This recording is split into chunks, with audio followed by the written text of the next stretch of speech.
Pada chapter sebelumnya ditutup dengan terlihat pusaran angin yang berada di sekitar Boruto dan dia pun berkata, "Rasengan, Uzuhiko."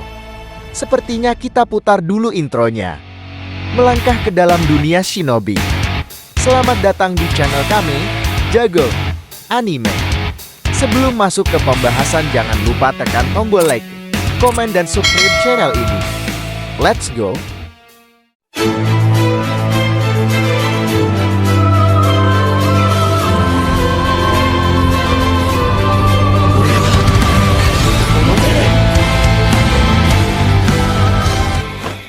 Rasengan.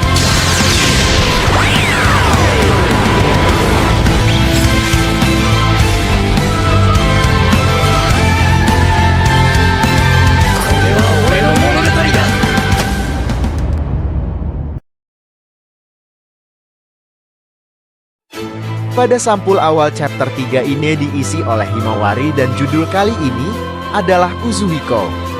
Chapter dimulai dengan kode yang sambil terkejut pun berkata, "Rasengan Uzuhiko."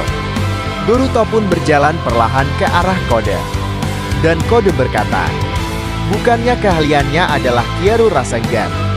"Tidak, bukan. Itu jurus tak terlihat yang memungkinkannya menyerang dari jarak jauh. Tak ada artinya kalau bukan serangan mendadak."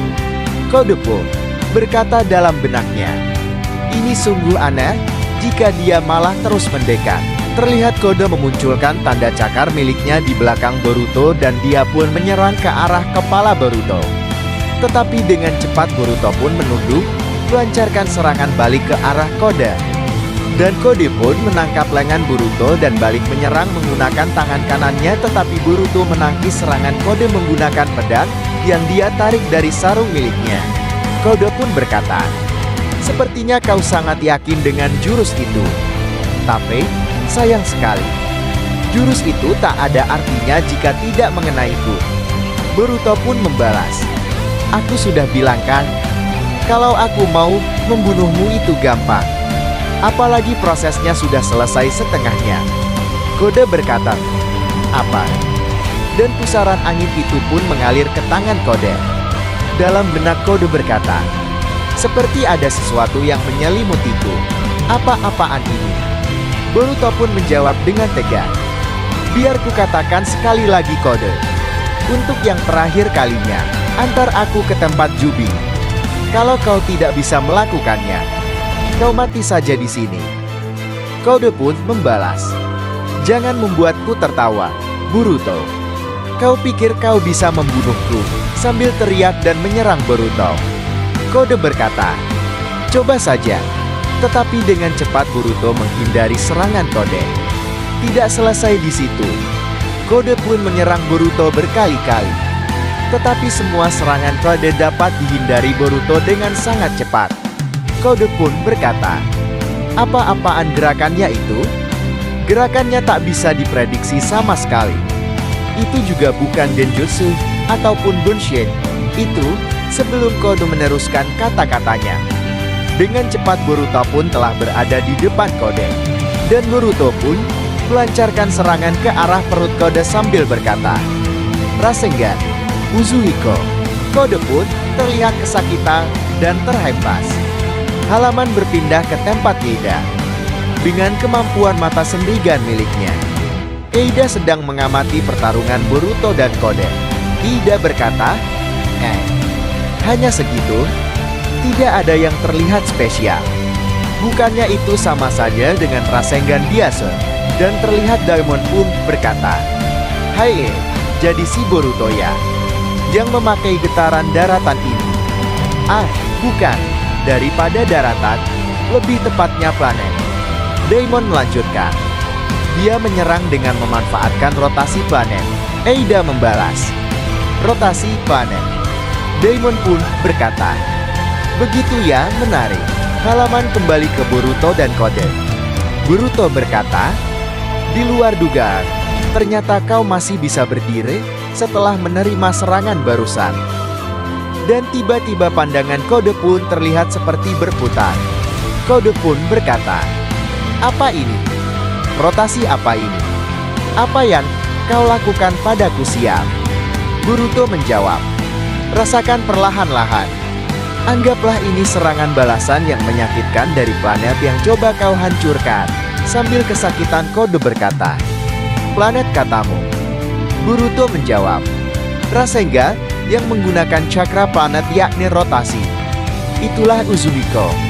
Sekarang sama seperti planet yang tidak bisa berhenti berotasi. Kekuatan yang mengalir di sekujur tubuhmu itu tidak akan pernah hilang." Kode berkata, "Rotasi." Boruto pun melanjutkan, "Kerusakannya berlangsung semi permanen. Dengan kata lain, hidupmu akan berakhir sebelum rotasi planet berhenti." Kode berkata, "Dasar licik." Dan Kode pun terjatuh ke tanah. Boruto pun berjalan menuju Kode dan berkata, "Tapi lain ceritanya kalau aku membatalkan Uzuhiko."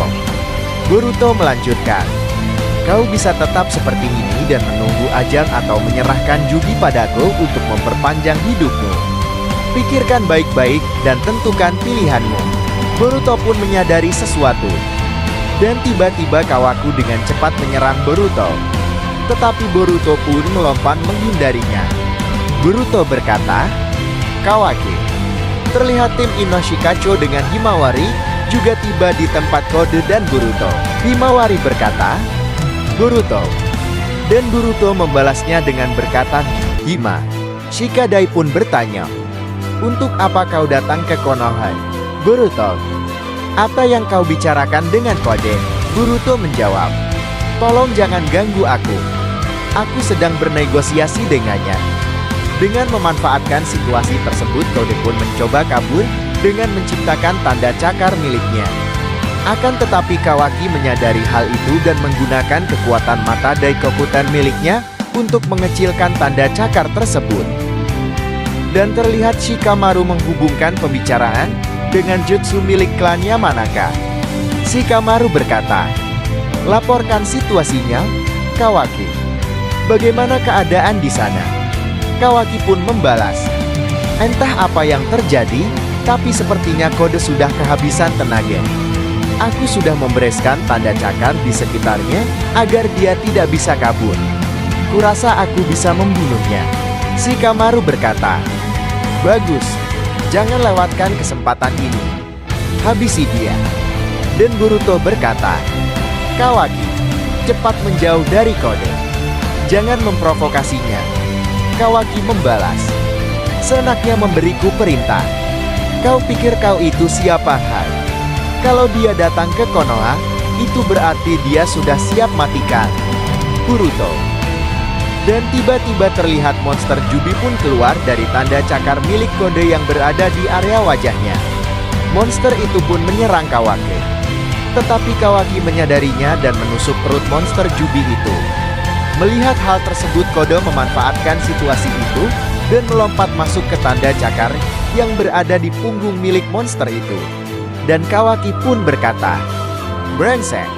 Shikamaru yang masih terhubung dengan mereka pun berteriak, "Ada apa? Apa yang terjadi?" Shikadai pun menjawab, "Kode, dia berhasil kabur. Dia kabur menggunakan Sumeaka." Shikamaru pun melanjutkan, "Siap.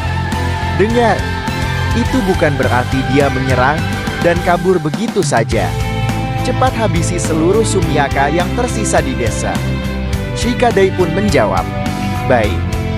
Terlihat Kawaki pun mengatakan, "Shikadai, kalian pergilah duluan." Himawari berkata, "Kakak." Dan Kawaki pun melanjutkan, "Aku ada perlu dengannya." Halaman pun berpindah sedikit ke tengah desa. Di sana ada Sarada yang sedang melihat shinobi yang dimakan tadi. Salah satu shinobi pun berkata, "Dia benar-benar menjadi pohon. Apa maksudnya ini?" Sarada pun menjelaskan, "Jubi adalah hewan buas yang akan menjadi pohon dewa dengan memangsa Otsutsuki. Mungkin memangsa orang adalah naluri alaminya." Shinobi tadi pun bertanya, "Kalau begitu ini pohon dewa yang gagal, hasil dari memangsa orang yang salah?" Sarada menjawab, "Aku tidak tahu. Tapi ada satu hal yang pasti. Dia tidak mati. Dia masih hidup." Adegan kembali ke Kawaki dan Boruto. Kawaki berkata, "Sudah 3 tahun ya? Apa-apaan penampilanmu itu? Apa kau sudah menjadi anak angkat Uchiha?" Dan Boruto pun membalas, "Kau tetap banyak bicara ya? Aku jadi lega melihat Himawari sepertinya baik-baik saja." Sambil berjalan menuju Boruto, Kawaki berkata, "Untuk apa kau datang kemari? Kalau kau mau menjadikan kampung halaman sebagai tempat kematianmu, biar ku bantu." Sekarang juga, Boruto pun menjawab, "Kurasa mati di Konoha bukan ide yang buruk. Tetapi, bukan hari ini." Dan dengan ekspresi dingin Boruto mengatakan, "Mundurlah, Kawaki. Kau mengganggu." Kawaki membalas, "Yang mengganggu di sini sekarang itu cuma kau, Boruto. Hei, kau juga berpikir begitu kan?" Dan terdengar sesuatu dari bagian kerat milik Boruto. Terlihat ada kata kecil yang keluar dan berkata, "Aku berhasil menyusup, Boruto." Katak itu pun melanjutkan, "Si kode itu telah kembali ke tempat persembunyiannya." Boruto membalas, "Apa kau melihat Jubil?" Katak itu berkata, "Tunggu, masih belum." Di sana kode yang sedang kesakitan berkata, "Siap." Boruto brengsek. Dan juga terlihat bag yang sudah menjadi pohon. Dengan terengah-engah, kode pun berjalan ke tempat Jubi berada. Katak itu pun melihat Jubi yang sedang tertusuk oleh batangan-batangan hitam. Dan katak Boruto pun berkata, "Ketemu. Jubi ada di sana." Chapter 3 ini pun ditutup dengan Boruto yang sedang membuat sejal tangan dan berkata, "Oke,